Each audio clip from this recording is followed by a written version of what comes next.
जय हिंद मित्रों, Hindi news channel में आपका स्वागत है। देश में कोरोना ने पकड़ी तेजी, मचा रहा है अपना आतंक। जी हां दोस्तों, पिछले 24 घंटों में ही देश में कोरोना के 19,148 मामले सामने आए हैं। वहीं 435 लोगों की मौत हुई है। इसी के साथ देश में अब कोरोना संक्रमितों की संख्या 6,04,641 आंकड़े पर पहुंच गई है। वहीं कुल 17,834 लोगों की जान अभी तक जा चुकी है। मोदी सरकार के एक फैसले से चीन को लगा बड़ा झटका। अकेले टिकटॉक को होगा अरबों डॉलर का नुकसान। जी हां दोस्तों, भारतीय सीमा में घुसने के चीनी सेना के नापाक मंसूबे चीन पर ही बहुत भारी पड़ते दिखाई दे रहे हैं। सिर्फ टिकटॉक के बैन होने से ही चीनी कंपनी को 6 बिलियन डॉलर मतलब 45 करोड़ रुपए का नुकसान होने वाला है। यह बात स्वयं चीनी सरकार के मुख्य पत्र ग्लोबल टाइम्स द्वारा कही गई है। भारतीय रेलवे के इतिहास में पहली बार ऐसा हुआ, देश भर में समय पर पहुंची सभी ट्रेनें। जी हां दोस्तों, भारतीय रेलवे ने गुरुवार को कहा कि भारतीय रेल के इतिहास में पहली बार ऐसा हुआ है कि ट्रेनों ने 100% पंक्चुअलिटी हासिल की है, यानी सभी ट्रेनें समय पर अपने स्थान पर पहुंची है। पहली बार सबसे बढ़िया स्थिति 23 जून 2020 को हुई थी, जिसमें एक ट्रेन देर से चल रही थी। टिकटॉक का केस नहीं लड़ूंगा, कांग्रेस नेता अभिषेक मनु सिंघवी का बड़ा फैसला। कांग्रेस के वरिष्ठ नेता एवं देश के जाने माने वकील अभिषेक मनु सिंघवी ने कहा कि वह चीन के ऐप टिकटॉक का केस नहीं लड़ेंगे। जी हां दोस्तों, बता दें कि 1 साल पहले उन्होंने इस कंपनी का केस लड़ा था और सुप्रीम कोर्ट में जीत हासिल हुई थी, जिससे टिकटॉक बैन हो जाने के बाद फिर से वापस आ चुका था। लेकिन मौजूदा मामले में वह अपनी कंपनी के वकील के रूप में कोर्ट में पेश नहीं होंगे। हालांकि एक जूनियर वकील ने केस लड़ने का प्रस्ताव रखा है, जिसे उन्होंने खारिज कर दिया। जल्द लखनऊ में शिफ्ट हो सकती है प्रियंका गांधी वाड्रा, दिल्ली में खाली करना है सरकारी बंगला। जी हां दोस्तों, केंद्र सरकार ने कांग्रेस महासचिव प्रियंका गांधी से कहा है कि वह नई दिल्ली स्थित बंगला 1 महीने के भीतर खाली कर दें, क्योंकि एसपीजी सुरक्षा वापस लिए जाने के बाद वो आवासीय सुविधा पाने की हकदार नहीं है। अगर ऐसा नहीं करती हैं तो उन्हें नियमों के मुताबिक किराए अथवा क्षतिपूर्ति का भुगतान करना होगा। इस बीच जानकारी मिली है कि प्रियंका गांधी जल्द ही लखनऊ शिफ्ट हो सकती हैं।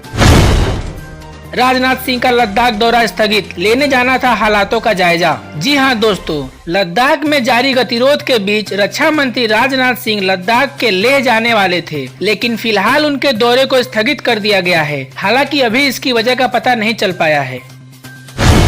मध्य प्रदेश मंत्रिमंडल विस्तार, मिलिए शिवराज कैबिनेट में शामिल हुए नए मंत्रियों से। शिवराज कैबिनेट में 28 नए मंत्रियों को शपथ दिलाया गया है। जिन मंत्रियों को सरकार में शामिल किया गया उनमें गोपाल भार्गव, विजय शाह, जगदीश देवड़ा, बिसाहू लाल सिंह, यशोधरा राजे सिंधिया, भूपेंद्र सिंह, एदल सिंह कोसाना समेत 28 नाम शामिल हैं। राज्यपाल आनंदीबेन पटेल ने राजभवन में कुल 28 नए मंत्रियों को शपथ दिलाई। गुरुवार सुबह 11 बजे राजभवन में एक सादे समारोह में मंत्रिमंडल के नए मंत्रियों को शपथ दिलाई गई। बिहार में आकाशीय बिजली गिरने से 7 की मौत, बारिश वज्रपात का अलर्ट। जी हां दोस्तों, पटना सहित बिहार के ज्यादातर जिलों में आज दोपहर बाद मेघ गर्जन के साथ बारिश और वज्रपात का अलर्ट है। वहीं फिर आकाशीय बिजली गिरने से अब 7 लोगों की मौत हो गई है और कई घायल भी हैं। मौसम विज्ञान केंद्र ने आज बिहार के मधुबनी, दरभंगा, गोपालगंज, शिवहर, सीतामढ़ी, मुजफ्फरपुर सहित कई जिलों में बारिश के साथ साथ वज्रपात का अलर्ट भी जारी किया है। कश्मीर में 6 भूकंप के बाद अब लद्दाख में हिली धरती। जी हां दोस्तों, जम्मू कश्मीर में 6 भूकंप के झटके के बाद कल दोपहर लद्दाख में भूकंप के झटके महसूस किए। भूकंप की तीव्रता 4.5 थी। इससे किसी नुकसान की खबर नहीं है, लेकिन क्षेत्र में रह रहे लोगों का डर बढ़ गया है। भूकंप का केंद्र कारगिल से 119 किलोमीटर उत्तर और उत्तर पश्चिमी से दूर था। दोपहर 1:11 पर भूकंप के झटके महसूस किए गए। चीन की सामने आई बड़ी चाल, आतंकवादियों को दे रहा है पैसे और हथियार, भारत को हो सकता है बड़ा खतरा। जी हां दोस्तों, चीन म्यांमार के आतंकी संगठनों को पैसे और अत्याधुनिक हथियार की आपूर्ति कर रहा है। चीन के द्वारा नए पिटाऊ आतंकवादी समूह अराकान सेना को मदद की जा रही है। अराकान सेना के खर्चे का लगभग 95% तक हिस्सा चीन दे रहा है। अराकान सेना के पास लगभग 50 मैन पेड मतलब man portable air defence system, सतह से हवा में मार करने वाली मिसाइलें हैं। भारत चीन विवाद में चीन के प्रति अमेरिका का दिखा कड़ा रवैया। जी हां दोस्तों, भारत चीन के बीच चल रहे तनाव के बीच अमेरिका ने एक बार फिर चीन को खरी खोटी सुनाई है। अमेरिका ने कहा है कि भारत सहित दूसरे देशों के प्रति चीन का आक्रामक रवैया उसकी कम्युनिस्ट पार्टी वाली सत्ता का असली चेहरा है। अब पावर सेक्टर में चीन को झटका देगा भारत, मंत्री बोले सख्त करेंगे आयात के नियम। जी हां दोस्तों, पावर प्रोजेक्ट के लिए चीन से जो भी इंपोर्ट होता है अब सरकार उसे रेगुलेट कर सकती है और सरकार की ओर से कस्टम ड्यूटी को बढ़ाया जाएगा ताकि आसानी से होने वाले आयात को सख्त किया जाए। चीनी कंपनियों को रोकने के लिए कस्टम के साथ साथ नियमों में सख्ती बरती जाएगी। इंडिगो एयरलाइन डॉक्टरों और नर्सों को किराए में देगी 25% की रियायत। जी हां दोस्तों, इंडिगो ने कोरोना संकट के समय लोगों की जान बचाने में महत्वपूर्ण भूमिका निभाने वाले डॉक्टरों और नर्सों को किराए में 25% तक रियायत देने की घोषणा की है। इसके लिए चेक इन के समय उन्हें अपना अस्पताल का पहचान पत्र दिखाना होगा। बिहार के आरजेडी विधायक शहनवाज आलम कोरोना वायरस से संक्रमित। जी हां दोस्तों, जिला स्वास्थ्य विभाग के सूत्रों ने बताया कि बुधवार को विधायक के कोरोना वायरस से संक्रमित होने की पुष्टि होने के बाद उन्हें कुसियार गांव स्थित एक क्वारंटाइन वार्ड में रखा गया है। विधायक ने बताया कि मंगलवार को वो खुद जांच कराने पहुंचे थे।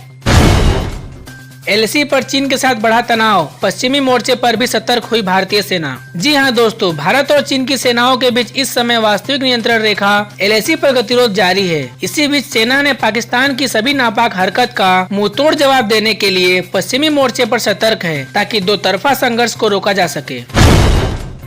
बड़ी खबर, देश से बाहर हो सकता है आईपीएल, ये दो देश हैं रेस में। जी हां दोस्तों, आईपीएल का 13वां संस्करण भारत से बाहर आयोजित किया जा सकता है और इसकी मेजबानी की रेस में संयुक्त अरब और श्रीलंका सबसे आगे हैं। मुजफ्फरनगर, शादी के एक दिन बाद ही दुल्हन ने लगाई फांसी, कमरे में शीशे पे लिखा ये नोट। जी हां दोस्तों, मुजफ्फरनगर में रहने वाले सचिव की शादी शामली के नेहा के साथ 29 जून को हुई। 30 जून को वो दुल्हन को विदा कराकर घर लाया और 1 जुलाई को ही नेहा ने फांसी लगाकर आत्महत्या कर ली। शीशे पर उसने लिखा कि वह अपनी मर्जी से आत्महत्या कर रही है, उसकी ससुराल वालों का इसमें कोई दोष नहीं है। चीन को भारत से रहना होगा सावधान, 33 लड़ाकू विमानों को खरीदने के प्रस्ताव को मंजूरी। जी हां दोस्तों, रूस से भारत जिन 33 लड़ाकू विमानों को खरीद रहा है उसमें 21 MiG-21S और 12 सुखोई M30KI लड़ाकू विमान शामिल है। इसके अलावा 59 मौजूदा MiG-21S को अपग्रेड भी किया जाएगा। इस डील की कुल कीमत 18,148 करोड़ रुपए है। जल्द ही पटरी पर दौड़ेगी 90 नई स्पेशल ट्रेनें। किन किन रूट पर चलेगी ये रेलगाड़ियां, जाने पूरी खबर। जी हां दोस्तों, जल्द ही करीब 45 जोड़ी यानी 90 नई स्पेशल ट्रेनें शुरू कर सकता है भारत। उम्मीद की जा रही है कि ये ट्रेनें अगले सप्ताह तक शुरू हो सकती है। नई ट्रेनों में 120 दिन आगे तक की यात्रा के लिए टिकट बुक हो सकेगा। साथ ही ट्रेनों में तत्काल कोटे में भी कुछ सीटें रखी जाएंगी, जिससे ये साफ है कि इन ट्रेनों में तत्काल बुकिंग की सुविधा भी प्राप्त होगी।